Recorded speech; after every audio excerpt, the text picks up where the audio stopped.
ભાગ 13 પરને માટે પાપ કરો છો પણ તે ભોગવવાના તમારે જ, એમાં કોઈ ભાગ નહીં પડાવે.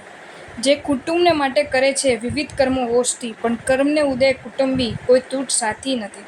આવ્યો અરે તું એકલો ને જઈશ પણ તું એકલો, ને પરભવે દુઃખી સુખી વા થઈશ પણ તું એકલો. વિવેચન. હે જીવ, તું જન્મ્યો ત્યારે શું લઈને આવ્યો હતો? આ ધન દોલત કુટુંબ પરિવાર બધું શું સાથે લઈને આવ્યો હતો? ના. મળીને પરભવમાં જઈશ ત્યારે આમાંનું કંઈ પણ તારી સાથે આવશે? ના. ત્યારે જે તું જન્મતા સાથે લાવ્યો નથી, મળતા સાથે લઈ જવાનો નથી. મળીને ગયા પછી પાછો અહીં આવવાનો નથી. તારો બાપ જોવાને નથી આવ્યો તો તું શું જોવાનો આવવાનો?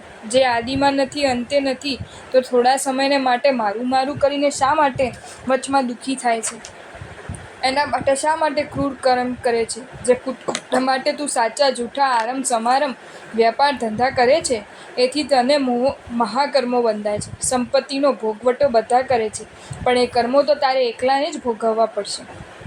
એમાં કોઈ ભાગ પડાવવા નહીં આવે. નેગમ એક નાળી ધૂતી પણ ઘેબર ભૂખ ના ભાંગી, જમી જમાઈ પાછો વળ્યો જ્ઞાન દશા તબ જાગી. જેવી તારી સ્થિતિ થશે માટે જો પરભવમાં સુખી થવું હોય તો અત્યારે જ ચેતી જા. પારકા માટે પાપો ન કર, પુણ્યશાળી કર, પુણ્યકર્ણી કર, ધર્માચરણ કર ને સુખી થા.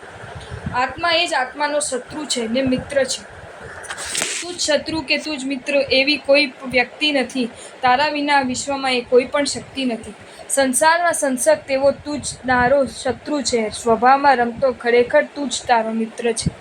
હે આત્મન, તને આ વિશ્વમાં કેટલાક જીવો શત્રુ રૂપ લાગે છે ને કેટલાક મિત્ર લાગે છે, પણ એ તારા મિથ્યા મોહ છે, ભ્રમ છે. તારો કોઈ મિત્ર નથી ને શત્રુએ નથી. તારું ભલું કે બુરું કરવાની કોઈમાં શક્તિ નથી. તારું સારું કે નરસું કરવા તું જ સમર્થ છે.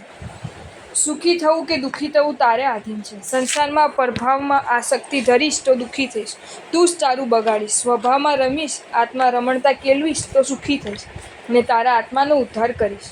માટે પૂતગલ રમણતાને છોડી દઈને આત્મ રમણતાને કેળવ.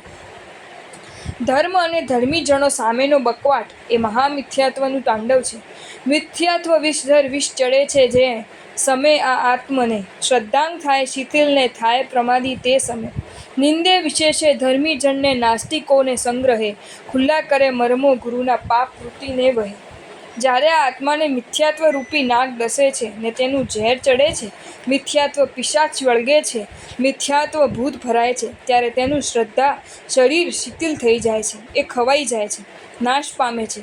તેને પ્રમાદનો આવેશ આવે છે. એ નાચે છે, કૂદે છે, નહીં બોલવાનું બોલે છે ને નહીં કરવાનું કરે છે. ધર્માત્માઓને નિંદે છે, ભાંડે છે, અછતા દૂષણો મૂકે છે. પાપ આત્માઓનો નાસ્તિકોની પરિચય કરે છે, તેને પોષે છે, તેની વાતો સાચી માને છે. ધર્મગુરુને માટે ઉપજાવી કાઢેલી સાચી જૂઠી ન કરવાની વાતો કરે છે. જનતામાંથી તેમના પ્રત્યેની પૂજ્ય બુદ્ધિ ઓછી કરવા પ્રયત્ન કરે છે અને એકાંત પાપ પ્રવૃત્તિઓમાં રાચ્યો માચ્યો રહે છે.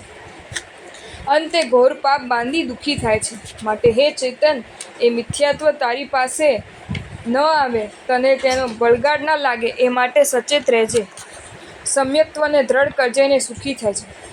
શાંત ચિત્ત રૂપી સમુદ્ર પણ વિષય વાસના રૂપી વાયુથી ખળબળા ઉઠે છે. જેમ પ્રબલ પવને શાંતિ જલધિ પણ અતિશય ખલબલે, તોફાનમાં આવી તરંગી પ્રાણને ધન સંહારે, તેમ ચિત્ત જલ્દી વિષયવૃત્તિ વયુથી ડોલાય છે. સદુ બાંધ નૌકા બહુ ગુણોની સાથે તળિયે જાય છે. પ્રશાંત મહાસાગર પણ પ્રબલ પવનનું જોર હોય તો કાબૂમાં નથી રહેતો, ખળબળી ઉઠે છે, તોફાનમાં આવી જાય છે. મોટા મોટા મોજાઓ ઉછાળી વાહનોને આગે બોટોનો નૌકાઓને ડૂબાડી દે છે. માલ મિલકત ને મુસાફરોને નાશ કરે છે. એ જ પ્રમાણે મન એક મહાસાગર છે. ચિત્ત એ સ્થિર સમુદ્ર છે.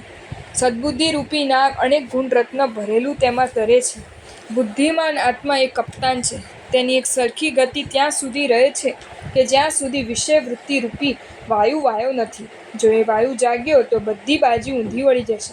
એ ચિત્તસાગર ઉછળવા માંડશે.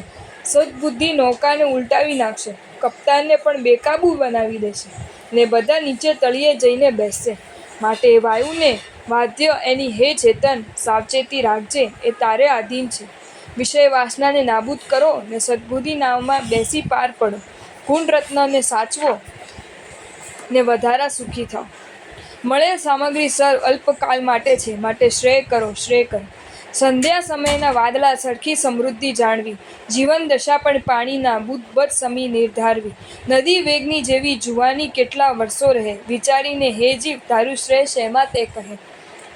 ગુલાબ કેરું પુષ્પ આ શુભગંધથી બહેકી રહ્યું, જનચિત્તને ખેંચી રહ્યું, રૂપ રંગને રસથી ભર્યું. સ્પર્શે સુવાળું પણ અરે ક્ષણવારમાં પલટાય છે, જો જીવ નેત્રો ખોલીને જે પગતળે ચગડાય છે. સંસારમાં કઈ ચીજ શાશ્વત છે, કઈ ચીજ એક સરખી રહે છે, કઈ ચીજ બદલાતી નથી. ક્ષણવારમાં બધું ફરી જાય છે. એક જ દ્રષ્ટાંત લ્યો, ખીલેલું ગુલાબનું ફૂલ કેવી સુગંધ ફેલાવે છે, તેનાથી કેવી મીઠી સૌરભ સુવાસ પ્રસરે છે. તેની પાંખડીઓ, તેનો ઓછો લાલ રંગ, ઉજ્જવળ રૂપ આંખને એકદમ આકર્ષી લે છે. તે જોવામાં ચક્ષુઓ ચોંટી જાય છે. તેનો સ્વાદ પણ જીભને મિષ્ટ લાગે છે. સ્પર્શ પણ કોમલ ને રેશમ જેવા સુંવાળો છે. પણ આ બધું કેટલા વખતને માટે? ક્ષણવારમાં તો પલટાઈ જાય છે. એક રાત વીતે છે ને તે જોવું ગમતું નથી. તે કરમાઈ જાય છે. તેના રૂપ, રસ, રંગ, સ્પર્શ, ગંધ બધા ફળી જાય છે. જે માથે ચડતું એ જ પગે ચગડાય છે. હે ચેતન, આ ગુલાબનું પુષ્પની જે સ્થિતિ છે એમ ન સમજાતો. બધાની એ જ સ્થિતિ છે. આ સમૃદ્ધિ, ધન, સંપત્તિ આજે છે ને કાલે નથી. સાંજના વાદળાની માફક તેને વિખેરતા વાર નથી લાગતી. આ જીવન એ પાણીના પરપોટાનું જેવું છે. એને કૂટતા વાર નહીં લાગે. જોત જોતામાં કૂટી જશે. જીવન દશા પૂરી થશે. આ યુવાની એ પણ ચાલી જશે. તું જ કહે એ કેટલા વર્ષ રહેશે? 5-25 વર્ષમાં તું જુવાન મટી બુઢો બનીશ. એ જવાની છે માટે જવાની જ એ નક્કી છે. માટે હે આત્મન, વિચાર કરીને કહે કે આ વિનશ્વર વસ્તુમાં મોહાવું એ હિતકર છે કે એનો મોહ ત્યાગી હિત કરવા તૈયાર થવું, કલ્યાણ કરવા ઊભું થવું, આત્માના શ્રેય માટે કટિબદ્ધ થવું એ જ ઉચિત છે. આજે જે દેખાય છે તેમાંનું કાલે કંઈ નહીં હોય. માટે સદાય તેટલું સાધી લો ને આત્માને સુખી બનાવો. જો મોક્ષમાં જવા ઈચ્છો હોય તો વિષયરૂપી ઝેરી ઝાડને છાયામાં ન બેસો. મુક્તિનગરમાં જો જવા ઈચ્છા હૃદયમાં છે તને, વિશ્રાંતિ લેતો નવ ઘડીએ વિષય વિષ વૃક્ષો તળે. છાયા એ તહેની સત્વનાશક ભ્રાંતિકારક થાય છે. પછી મુક્તિપથમાં જીવતી પગલું એ ન મુકાય છે. વિવેચન. હે ચેતન, તને સંસાર દુઃખથી ભરેલો સમજાયો છે. તું તેથી કંટાળ્યો છે. સુખથી ભરેલ મુક્તિપુરીમાં જવા તને ઈચ્છા થઈ છે. તેથી તે તેનો રસ્તો લીધો છે. તું માર્ગે ચડ્યો છે. હવે તને એક સૂચના કરવામાં આવે છે, એ તું ભૂલતો નહીં. અહીંથી જતા રસ્તામાં તને થાક લાગશે. રસ્તો કાંઈ નાનો સૂનો નથી, પંથ લાંબો છે. તને વિશ્રામ લેવાનું મન થશે. તે વખતે તું થાક ખાવા જ્યાં ત્યાં બેસી ન જતો. વિચારીને બેસજે. રસ્તામાં મોર આજે ડગલે ને ડગલે ઝેરી ઝાડો વાવ્યા છે. તેનું નામ છે વિષય વૃક્ષ. એની નીચે તું તો ભૂલે ચૂકે પણ ન બેસતો. એની છાયામાં બેસીશ તો પણ તને તેનું ઝેર ચડશે. તારી બધી શક્તિ હણાઈ જશે. તારી ચેતના નાશ પામશે. પછી તું મૂંઝાઈશ. તને ભ્રમ થશે કે હવે આમ જવાનું કે તેમ. પછી મુક્તિ માર્ગમાં તો તારાથી એક ડગલું પણ આગળ વધી શકાશે નહીં. તને એ ઝેરનું ઘણ ચડશે ને તું ત્યાં ને ત્યાં પડી રહીશ. માટે વૃક્ષોથી દૂર દૂર ચાલજે ને મુક્તિ માર્ગમાં આગળ વધજે. જેટલો એ વૃક્ષથી છેટો રહીશ તેટલો જલ્દી મુક્તિનગરમાં પહોંચીશ. આ શિખામણ ભૂલતો નહીં.